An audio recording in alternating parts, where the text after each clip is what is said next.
My blush fist feels a little too much, does it? Does it look like too much blush on me? No, I think it looks good. Are you sure? That looks like really red. Well, I mean, you're probably more of a professional than me. I was nervous, and I'm really bad at doing my makeup. My girlfriend did my makeup. She put eyelashes on me.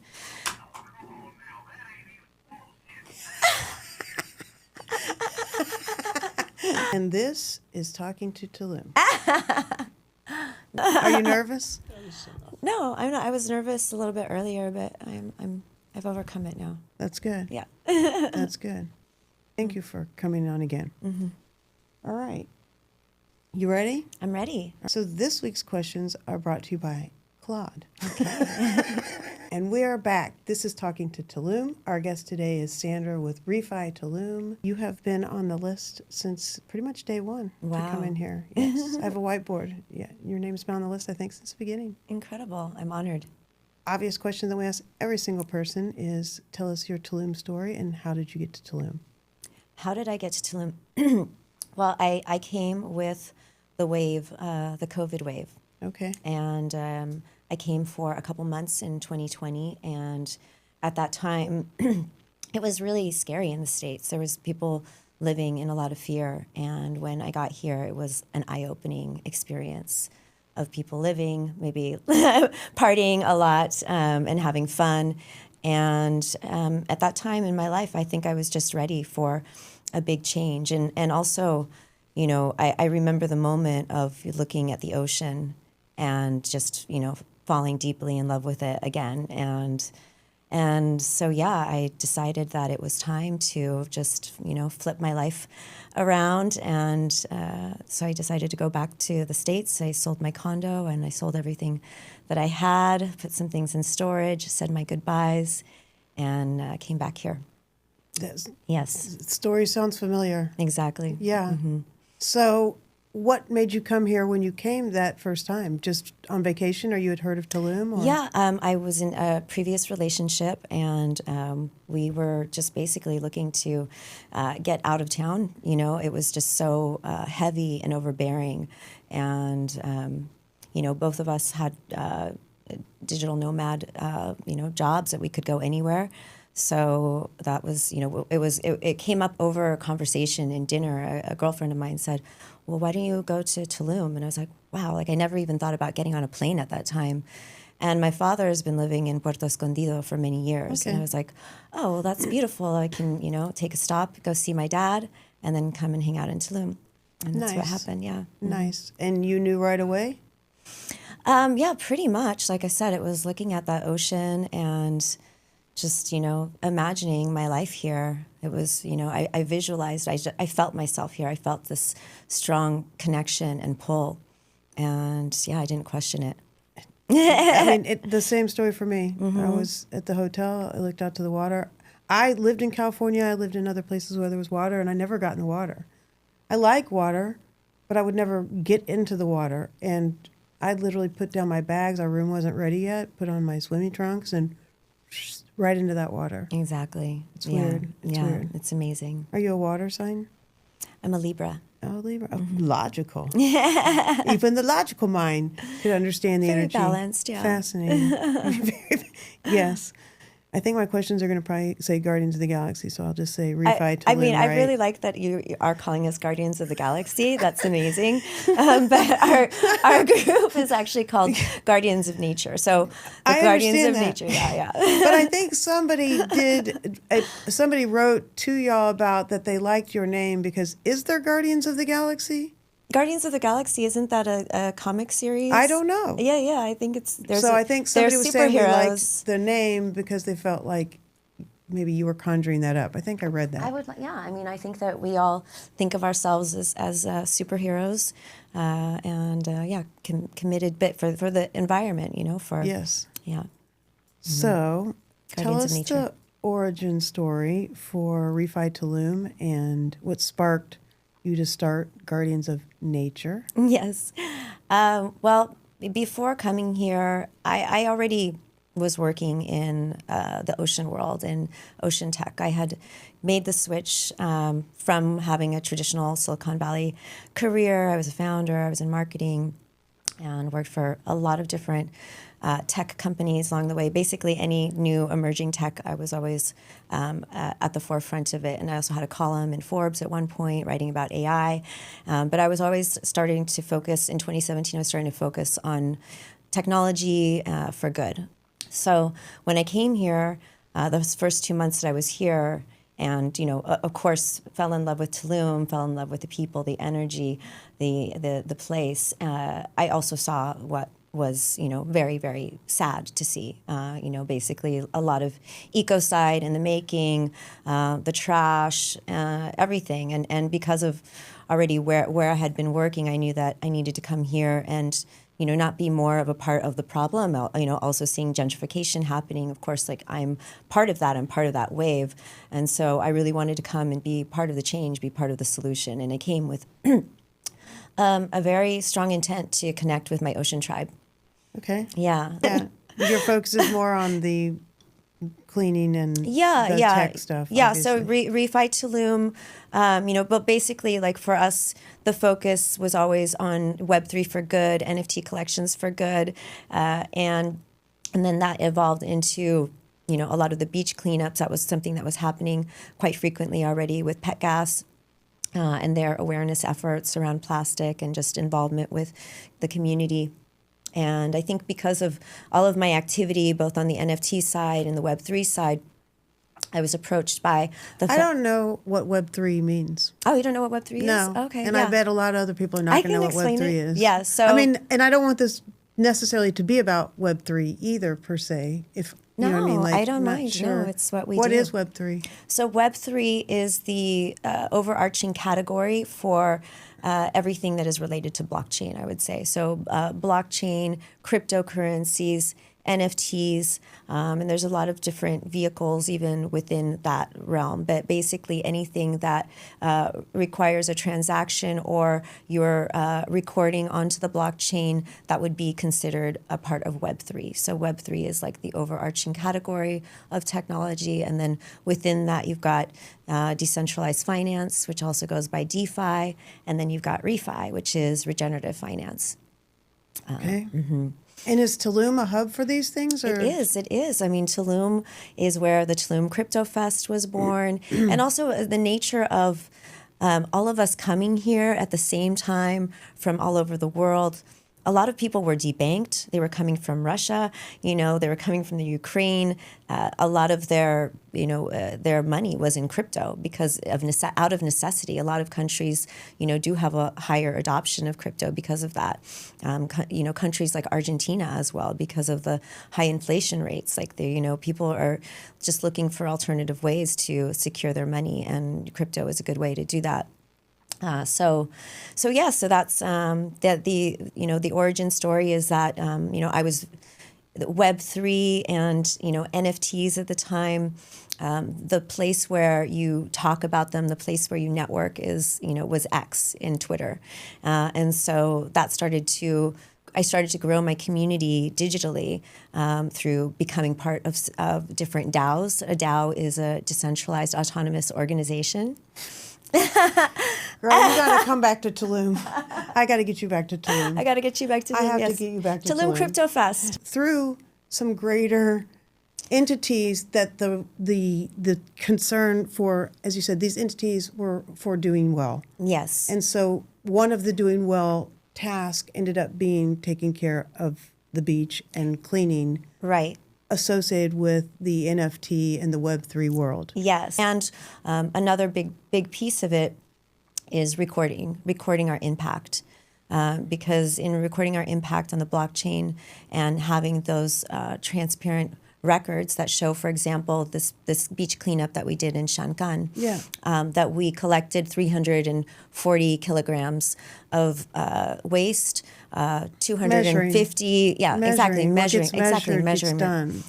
it and recording into the system to understand the different efforts that are being made to actually record it versus other charities oftentimes where 85% of the money is going to admin cost. Exactly. But whatever. We'll get back to Tulum. Let's get back to Tulum. Because you're doing great things for Tulum. Yes. And while there's a community of the people here that are involved in NFT and crypto and all that, I would certainly say that at this point, Tulum is home to many other things as well. Right. Is to cap that off a little bit, is Tulum an epicenter of this crypto NFT? Yeah, it is. It is. It is. It is. Yeah. Where are other because, like I epicenters? said, Tulum Crypto Fest started here. Was that the first crypto fest ever? No. Okay. No. I know there's a because crypto fest that crypto's started here, but yes, that was. is this a significant place for crypto in the world? I It guess. is because of the nature of what was happening. At the end, when we were having this influx of people coming, moving here, a lot of those people were connecting and transacting in crypto. Got it. Let's talk about the scale of the problem. Yeah. Because I think, like we said earlier, things are obvious sometimes when you're here. You see the trash or you see the lack of maybe recycling or different things like that. For listeners who haven't seen it firsthand, can you paint a picture of what the beaches actually look like when you arrive for a cleanup? And what are you dealing with, sargassum, plastic, something else entirely? Well, this weekend we're going to be going out to Shankan, so I imagine there will be a lot of sargasso there, and also that interwoven with plastic. Yeah. In a lot of times you'll find sea life. We found, unfortunately, dead baby turtles that get stuck in the sargassum. Yeah. And the majority of what we find is plastic, but we find things like needles, syringes, and all sorts of random, plastic. It's quite an experience because it takes you back in your memory, and you're like, wow, I remember this from my childhood. Oh, it's a little like G.I. Joe, stick figure, or, just so many different things that are also common objects that we use every time, like these round little balls that are part of our deodorant, Okay. or things that you start to see that, now you understand, it doesn't go away. It never went away. Right. Mm-hmm. And you see the last part of it when it comes through there, or half of it. And coming from all over the world, from Korea, from Russia, Vietnam, Thailand. It's incredible. It's incredible. I'm sure. Shankan, what's at stake? Okay? Shankan faces challenges including habitat destruction from illegal activities, climate change, and tourism development. In your experience on the ground, which of those threats feels most urgent right now? I would say probably climate change, just because of the impact of the Sargasso is so prevalent right now, but also development is another, huge issue and something that seems almost impossible to stop. Right. So I just focus on what I do have power over. Exactly. And I think that with the, for me, it's always been very important to take action. Whatever it may be, however small that may be, 300 kilos is in the realm of the big picture is really nothing. It's, tiny, tiny, tiny. But I think that what's important for me is to take that action for other people to see us taking action, to be inspired, to themselves take action.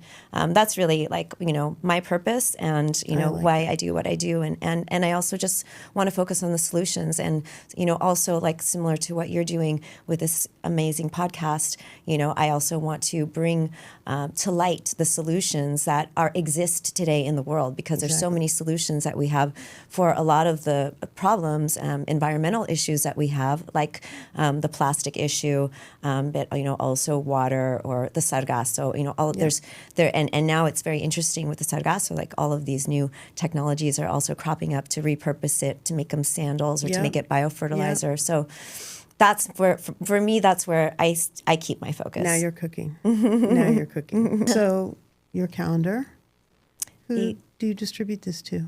Anyone that would like to purchase it. Okay. Yeah. It's a calendar of 12 female artists of Tulum. Each artwork has a focus in nature and connection to Tulum, to Mexico, to the ocean. And we just actually had our exhibit of all the artworks for International Women's Day. Right. And so we had all of these pieces in large artworks places. This is a beautiful piece by our friend Monica King. It's gorgeous. Those are called the motmots, the guardians of the cenote. Motmot. Yeah. Yeah. I did not know that until right now. Very cool. And then in each month, you can see that there's, for example, June is packed with, I believe it's World Giraffe Day, it's World Ocean Day, World Environment Day, the solstice, and that's actually June 21st, that's my artwork there. This is yours? Yeah. Very cool. Do y'all ever have art days? We love art days. Yeah, absolutely. When do y'all do this? Um, I mean, like for like a group art. Yeah, like there's a when we lot came of together. those. Yeah, there's a lot of those classes. We've got Art Room Tulum is one of our friends, or a few of our friends that have started that. Oh yeah, that's a really fun picture of our Very cool, community. yes. Those are the Guardians of Nature in action, Yes. planting mangroves. That's in Laguna Milagros. It's at La Embajada Universal. Thank you, Cesar, for having us. And we had a beautiful event there where we brought together different leaders from the communities of Bacalar, and we just did an exchange, to find out what's happening there. There's a lot of really incredible people involved in regenerative work for the lagoon, for the area, for Mayan regenerative farming. A lot of farming actually happens in Bacalar as well. Really? What are they farming? Everything, and that's actually where we have our. Have you been to the farmers market in Aldeazama? I walk by there. I haven't specifically bought any fruit. That all of those. From Bacalar. Yeah, that all comes from. Is the Bacalar. soil different in Bacalar? I believe it is. It's not the rock. Because we were talking about that the other day in terms of, if we had apocalyptic Tulum, in terms of farming, I was like, we can't farm here. Have y'all seen our rock? Right. Yeah. It needs to So be in beds, raised Bacalar beds. Yeah. changes from the rock to soil. Yeah. Nice. It's very I didn't fertile. know it was that close. All right. I think I thought all of Quintana Roo was the rock, No. the meteorite. Right. So Bacalar is outside of that range. Yeah. Fascinating. Very cool. So you sell this? We sell that, yes, and we also support the artists. We also have a family of jaguars that we're also supporting. It was a family. Well, unfortunately, sometimes jaguars are taken as pets, which they should not be. Yeah. And we have a male and a female. The male is Zen. The female is Soul. And they're in just outside of Mexico City, and they took about a year and a half to get acclimated to each other, because he has no claws, but she has claws. Okay. And so they took a little bit of time to get to know each other, and now they have a baby, Wow. Sayu. Wow. And so that's actually in the calendar as well for November, which is also National Jaguar Day. Very cool. And this was done Who by painted that? This was done by Ali Omshwara. And it's the pictures of the jaguars, and she did a beautiful collage. It is. Yes. This is amazing. Yeah. What inspired you to do the calendar? Or why What a calendar? inspired me to like do the why calendar? a calendar today Because when there's no, like when you have these? Because, a lot of, I think living here, we understand that there's so much water flowing underneath us all the time, and people like to flow. Everyone around me likes to flow. And fluid, which is amazing. I love to flow as well, but I also felt like I really needed to get a little bit of grounding and structure underneath me. So for me, it's an alignment tool. No, I think that's genius. Yeah. I'd love more people to have some of that structure. And at the same time, I have to be not mad at them. What's a moment, a cleanup result, a conversation, a species you spotted that reminded you why this all matters? I think that every time that we have a community gathering that is in service to the planet, there's a moment there where it just makes sense and is very clear to me. A lot of times it's just, the simple act of us all holding hands around a pile of garbage that we've just collected. Silly as that may sound, it's very it's touching and it's very connecting, and I think something that just really fills me with happiness and hope and inspiration. So Yeah. tell me some of the events Refi Tulum puts on. Refi Tulum puts on a number of different actions, like cleaning the beach, Yep. like planting trees. And we also have been expanding into not only impact events, but also educational events. Okay. So we launched a series called Refi Horizons, where it's a 2-day or maybe a few days event where we take a positive action for the planet. And then we also have an educational forum where we invite local experts that are taking action for the planet or involved in different NGOs or involved in whatever environmental work or connected to Mayan communities, however it may be. But we want to highlight those organizations and individuals that are doing that kind of work and also collaborate with them, find ways for connection, collaboration. How can we help accelerate their work? Maybe they want to learn how to use crypto or blockchain to get more funding, more sources of funding. And so that would be something that we would also help with and what our goal as an organization is as well. Perfect. What keeps you coming back to Tulum? What keeps me coming back to Tulum?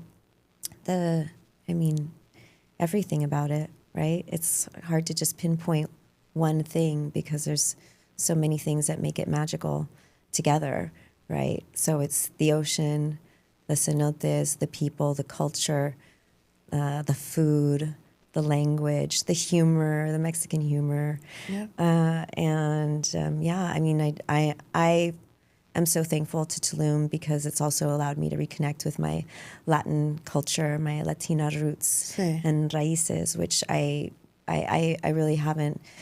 Besides visiting family in Peru, Yeah. I was really removed from for a long time. So I love that. I love my hermanas mexicanas and Sí. how wonderful and sweet they are to me all the time. And I just love the culture. I love Mexico. Amo Mexico. I amo Tulum. And this is talking to Tulum. Yeah, I get emotional That's about it. perfect. I see it. I see Yeah, it. It's yeah. beautiful. It's beautiful. Yeah.